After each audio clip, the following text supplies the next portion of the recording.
빛을 따라서. 빛을 따라서 매주 화요일 이 시간에는 서대문교회 최종태 목사님께서 말씀 전하십니다.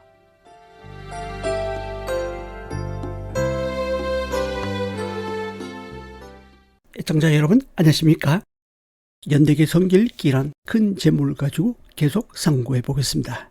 오늘은 출애굽기 1장에서 6장에 나오는 하나님의 부르심에 대해 은혜를 나누겠습니다. 출애굽기 3장 7, 8절입니다. 여호와께서 이르시되 내가 애굽에 있는 내 백성의 고통을 분명히 보고 그들이 그들의 감독자로 말미암아 부르짖음을 듣고 그 근심을 알고 내가 내려가서 그들을 애굽인의 손에서 건져내고 그들을 그 땅으로 인도하여 아름답고 광대한 땅, 젖과 꿀이 흐르는 땅, 곧 가나안 족속, 헷 족속, 아모리 족속, 브리스 족속, 히 족속, 여부스 족속의 지방에 데려가려 하노라. 방금 읽은 본문에 보면 하나님께서 성경의 모든 구속 사건을 7개의 동사로 말씀해주고 계십니다. 7절에서 보고, 듣고, 알고라고 말씀하신 3개의 동사는 하나님의 인격을 나타내는 인격 동사입니다. 하나님은 보고, 듣고, 아는 것에 그치지 않으시고 자기 백성이 고통받는 그 현장으로 직접 내려오셨습니다. 그리고 그곳에서 그들을 건져내시고 인도하여 약속의 땅으로 데려가고자 하십니다. 그 약속의 땅은 1차적으로 가나안이지만 2차적으로는 천국이라 할 수 있겠지요. 8절에 나오는 데려가서 건져내고 인도하여 데려가려 하노라. 이 4개의 동사는 하나님의 뜻, 의지를 보여주는 동사입니다. 이것은 성육신하신 예수 그리스도를 예표하는 동사이기도 합니다. 하나님은 말씀이 육신이 되어 이 땅에 오셨습니다. 그리고 친히 외아들 예수 그리스도를 십자가에 내어주심으로 죄와 사망 가운데 고통받는 인생을 외면하지 않으시고 건져내십니다. 그리고 광야 같은 이 세상에서 불과 구름 기둥으로 인도하시고 영구한 도성인 하늘나라로 데려가려 하십니다. 이처럼 출애굽기 3장 7, 8절 말씀은 모세 오경의 핵심 말씀이면서도 성경 전체의 큰 흐름을 보여주는 구절이기도 합니다. 특히 출애굽기 3장에 나오는 모세 소명을 자세히 보면 3가지 형태가 나오는 것이 주목할 만합니다. 곧 주권, 사역, 보증입니다. 이것은 하나님께서 자신의 계획을 성취할 사람을 부르실 때 취하시는 형태입니다. 먼저 주권입니다. 출애굽기 3장 2절에서 떨기나무에 불이 붙었으나 그 떨기나무가 사라지지 아니하게 하심으로 진히 하나님 자신이 모든 권세와 주권을 가지고 계심을 보여주십니다. 다음은 사역입니다. 출애굽기 3장 90절에서 이제 가라. 내가 너를 바로에게 보내어 너에게 내 백성 이스라엘 자손을 애굽에서 인도하여 내게 하리라 라고 말씀하십니다. 해야 할 일을 말씀하십니다. 이때 모세는 어떻게 반응합니까? 사도행전 7장 22절에 의하면 모세는 애굽 사람의 학문을 다 배워 그 말과 행사가 능한 자였다고 합니다. 그런데 출애굽기 3장 11절에 보면 내가 누구에게 바로에게 가며 이스라엘 자손을 애굽에서 인도하여 내리까 라고 합니다. 이것 말고도 3번씩이나 더 나는 본래 말을 잘하지 못하는 자니이다 라고 계획적으로 변명합니다. 이때 하나님은 어떻게 말씀하십니까? 3장 12절에 보면 내가 반드시 너와 함께 있으리라 라고 보증하십니다.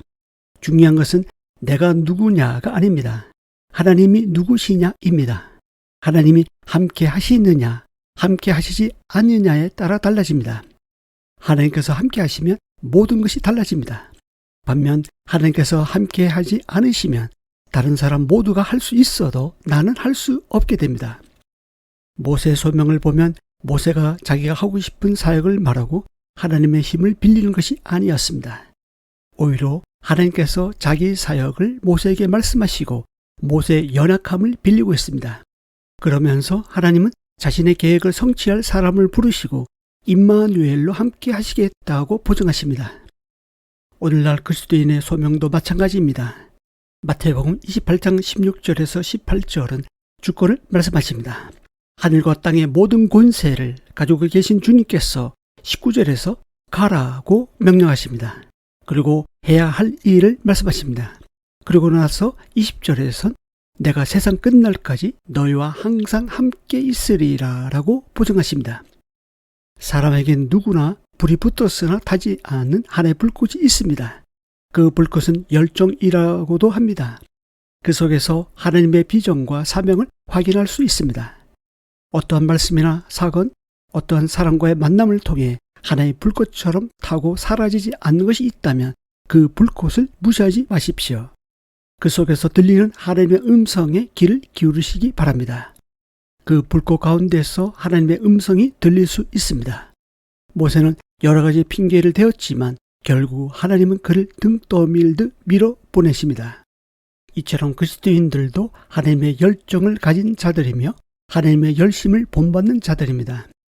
하나님의 열정, 열심은 우리에게 에너지를 주기 때문에 지치지 않게 합니다. 가시떨기 나무에 붙은 불이 비록 작을지라도 어떻게 커질지 아무도 모릅니다. 우리가 하나님의 꿈을 품을 때 하나님께서 우리가 상상하지 못할 만큼 인도해 가시는데 어떻게 인도하실지는 아무도 모릅니다. 중요한 것은 하나님께서 우리 각자의 마음속에 무엇인가를 향해 이끌리는 마음을 주셨다는 것입니다. 만약 모세가 그 광경을 보고도 돌아서서 잊어버리고 말았다면 그는 한낱 무명의 목자로 살다가 죽었을 것입니다. 그가 거기서 기꺼이 가기로 결정했고 하나님의 음성을 들었으므로 그는 위대한 믿음의 사람이 될 수 있었습니다. 사람이 바뀌는 것은 그의 인생에 하나님의 불이 붙은 것을 알고 그 가운데 말씀하시는 하나님의 음성을 듣고 순종할 때만 가능합니다. 하나님은 순종하는 자를 그냥 보내시지 않으십니다. 하나님의 지팡이를 손에 쥐어 주십니다. 4장 2절에서는 모세의 지팡이였지만 출애굽기 4장 20절에서는 하나님의 지팡이가 됩니다. 이처럼 우리 자체는 보잘것없는 먼지와 같은 존재지만 하나님의 손 안에 있는 한 하나님의 능력의 통로가 됩니다.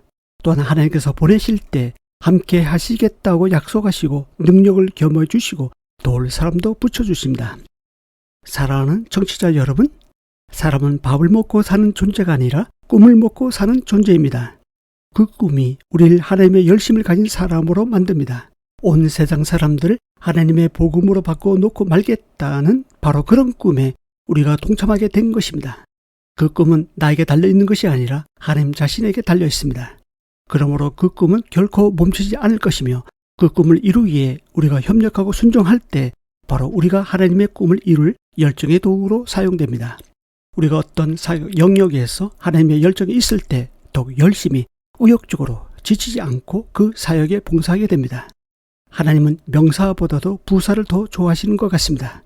단순히 기도하는 것보다 열심히 기도하는 것을, 단순히 교회 다니는 것보다 열심히 다니는 것을, 단순히 봉사하는 것보다 열심히 봉사하는 것을, 단순히 사랑하는 것보다 열정적으로 사랑하는 것을 더 좋아하십니다. 이 방송을 듣고 계신 애청자 여러분, 하나님은 아무 전투에 꼭 필요한 아무것도 두려워하지 않는 군인처럼 어떤 일에도 주저함 없는 열정을 가진 사람을 찾고 계십니다. 모세를 부르신 하나님께서 자신의 계획을 이룰 열정의 사람을 이 시간도 부르고 계십니다. 지금 이 시간 여러분을 부르고 계시는 하나님의 세미한 음성이 들리지 않습니까? 다음 시간에 이어서 말씀드리겠습니다. 감사합니다.